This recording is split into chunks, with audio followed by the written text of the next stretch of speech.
For those of you who are always trying to dig somebody out of a bind, you're trying to help them. You're the default go-to person. Whether it's 2 o'clock in the afternoon or 3 o'clock in the morning, you are the one who is the savior. But I ask you this, what happens when you stop playing savior? Stop rescuing grown people from their own bad decisions. We're going to talk about that. Welcome to the Scurv podcast. This is Lance Scurv X of lancescurvx.com. Go there, sign up with your email, and get all of our content that you can't even see here sometimes. Anyway, I know you know about this. Everybody comes to you and you willingly give yourself to save them from their own demise, so to say. But there comes a point in life where you realize that not everybody wants peace, growth, healing, or truth. Some people are addicted to chaos. Some people are emotionally married to bad decisions. And no matter how many warnings you give them, no matter how much love you pour into them, they will continue marching straight toward disaster while expecting you to clean up the mess afterward. That realization hurts because many of us were raised to believe that helping people is always the right thing to do. But what happens when your help becomes the very thing keeping someone weak? Something to think about. Too many people are emotionally exhausted because they have turned themselves into full-time rescue workers for people who refuse to save themselves. They answer every late-night phone call. They lend money they can't afford to lose. They keep forgiving betrayal after betrayal. They keep trying to explain common sense to people who already understand the consequences of what they're doing. And while they're busy trying to hold everybody else together, their own mental health slowly falls apart behind the scenes. The truth is painful, but it must be said. Most people do not repeat destructive behavior because they are confused. They repeat it because they chose comfort over discipline. They chose excuses over accountability. They chose emotional weakness over growth. When someone keeps walking into the same wall over and over again, after you warn them clearly, eventually you have to stop pretending they are innocent victims. At some point, repeated behavior becomes a conscious decision. One of the biggest lies ever sold to caring people is the belief that love means carrying someone else's consequences. That's not love. That's emotional slavery disguised as compassion. Real love does not remove accountability. Real love does not shield grown people from the results of their own actions. Sometimes the most loving thing you can do is step aside and allow reality to teach the lesson that your words never could. Psychology has shown us something powerful about human behavior.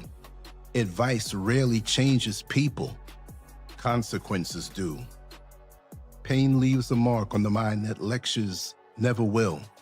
A person can hear the truth 1,000 times and still ignore it while life hits them hard enough to force reflection. That is why some people continue destructive cycles for years. They are not truly learning because somebody keeps rescuing them before the lesson has time to sink in. There are people walking around today carrying stress, depression, anxiety, and emotional burnout that does not even belong to them. They have become addicted to fixing everybody else's life while neglecting their own. They confuse self-sacrifice with virtue. They think constantly saving others makes them good people. But what they fail to realize is that endless rescuing often creates dependency instead of strength. When you constantly interfere with someone's consequences, you interrupt the learning process. Every bad decision in life carries a lesson attached to it. Every painful outcome contains wisdom. But if someone never has to fully experience the damage caused by their own behavior because you keep softening the fall, then they remain emotionally immature. They never develop discipline. They never build responsibility. They never grow. This is why some people remain trapped in the same destructive cycles for decades. Different faces, same problems. Different situations, same chaos. They burn bridges, blame others, ignore wise counsel, repeat toxic habits, and then they expect sympathy when everything collapses again. Meanwhile, the people trying to save them become drained, bitter, frustrated, and spiritually exhausted. You have to ask yourself a serious question. How many times are you going to set yourself on fire just to keep someone else warm? How many sleepless nights will you lose trying to protect people from storms they created with their own choices? At what point do you finally admit that your interference is not helping them evolve? Some people only change when life becomes unbearable. Some people only wake up after reality humbles them. Some people need to feel the full weight of their decisions before transformation becomes possible. That does not make them evil. It makes them human. Pain has always been one of life's greatest teachers. The problem is that many caring people block the lesson before it can work. And let us be honest here. There is always ego hidden inside the savior mentality. Some people secretly feel needed when others depend on them. They build their identity around being the fixer, the healer, the rescuer. But eventually that role becomes a prison, because no matter how much you sacrifice, you can never live someone else's life for them.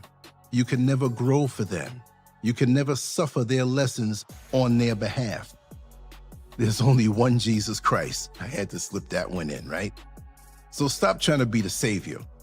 There comes a time when wisdom demands distance, not hatred, not revenge, distance. Boundaries are not cruelty. Boundaries are self-respect. Boundaries are emotional intelligence. Boundaries protect your peace from people who continuously create chaos and expect you to absorb the damage. Too many people are drowning because they keep trying to save individuals who are committed to sinking. That is the harsh truth nobody wants to say out loud. You cannot rescue someone who loves their dysfunction more than they love growth. You cannot save someone who keeps choosing destruction while rejecting accountability. And this is why letting people suffer is not always cold-hearted. Sometimes it's necessary. Sometimes suffering is the only language a stubborn mind understands. Life has a way of correcting behavior when words fail. Reality has a way of exposing denial. Struggle forces reflection. Consequences force awareness. This does not mean you stop caring about people. It means you stop carrying what was never yours to carry. There's a difference. Caring does not require self-destruction. Compassion does not require you to become emotionally bankrupt. You can love someone deeply and still refuse to interfere with the consequences of their repeated bad decisions. One of the healthiest things a person can learn is emotional detachment from outcomes they cannot control. You are not responsible for fixing every broken person you meet.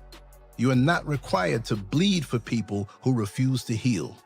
You are not obligated to destroy your mental health trying to rescue individuals committed to self-sabotage. The reality is simple. Some lessons cannot be taught softly. Some truths only enter the mind through pain. And while that may sound harsh, it's also honest.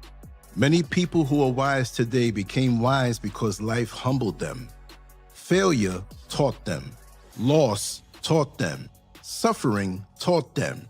Reality became the teacher that comfort never could. The problem with modern thinking is that too many people want growth without discomfort. They want wisdom without struggle. They want transformation without sacrifice. But life does not work that way. Growth hurts. Accountability hurts. Self-reflection hurts. And until a person is willing to confront that pain honestly, they remain trapped in cycles that slowly destroy them. You must protect your energy.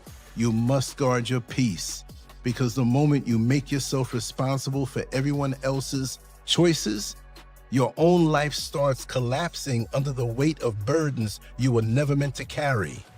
Emotional exhaustion is real. Burnout is real. Resentment is real. And many good-hearted people are silently suffering because they refuse to stop rescuing others. Sometimes the strongest thing you can do is nothing. Sometimes wisdom means stepping back and allowing life to do its work. Sometimes silence teaches better than lectures. Sometimes absence teaches better than presence. And sometimes the pain people are running from is the exact pain they need in order to finally change. At some point, you must accept that every human being has their own journey, their own lessons, their own consequences, their own awakening. You cannot force maturity into someone who is committed to immaturity. You cannot force discipline into someone addicted to excuses. And you cannot save someone who keeps rejecting responsibility. The moment you stop interfering with every disaster, something powerful happens. You reclaim your peace. You reclaim your emotional energy. You reclaim your sanity. You stop living in constant stress over problems that were never yours to solve in the first place. And that freedom changes everything. People often think letting go means you stop caring. No, letting go means you finally understand your limits. It means you recognize that some battles belong to life itself. Reality is a teacher nobody can escape forever. Sooner or later, every action brings consequences. Every repeated mistake carries a price. You must stop feeling guilty for protecting your peace. Stop apologizing for your boundaries. Stop allowing emotionally reckless people to drag you into storms they keep creating. Your mental health matters too. Your peace matters too. Your future matters too. In the end, letting people suffer is not about cruelty. It's about wisdom. It's about understanding that growth delayed by constant rescue is growth denied.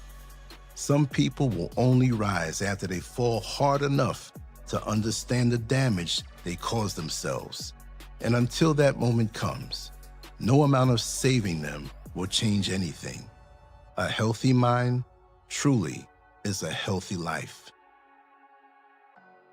This is something very personal to me, because I was always that guy, always trying to help, always trying to help somebody, even speaking to them or helping them or loaning a little money or whatever when they keep piddling it away.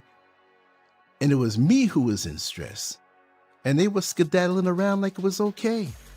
To be honest, I love my mother, but she always enabled my drug-addicted brother. Not giving him money for drugs, but always believing his talk when he said that he would turn over a new leaf. And I watched this play out. She's in the grave and he's still alive doing his thing. Me? That's not happening. We have a limit, right? Now, if I know it's truly something you didn't cause, I'll ride with you to the end. But if I know you're depending on my help so that you can be reckless and keep falling and expect me to keep picking you up, it's going to happen. Where you're going to hear from me, no. And some of you know not to even come and ask me anything because you know I know your game. You have to protect yourself. And now at this point in my life, my batteries are always full. My peace is overwhelmingly sweet and my energy is boundless. And I get the best sleep every single night because I'm not trying to save somebody else from their own actions, which brings consequences that to them they claim are deadly. Then if it's deadly, why do you keep on doing it?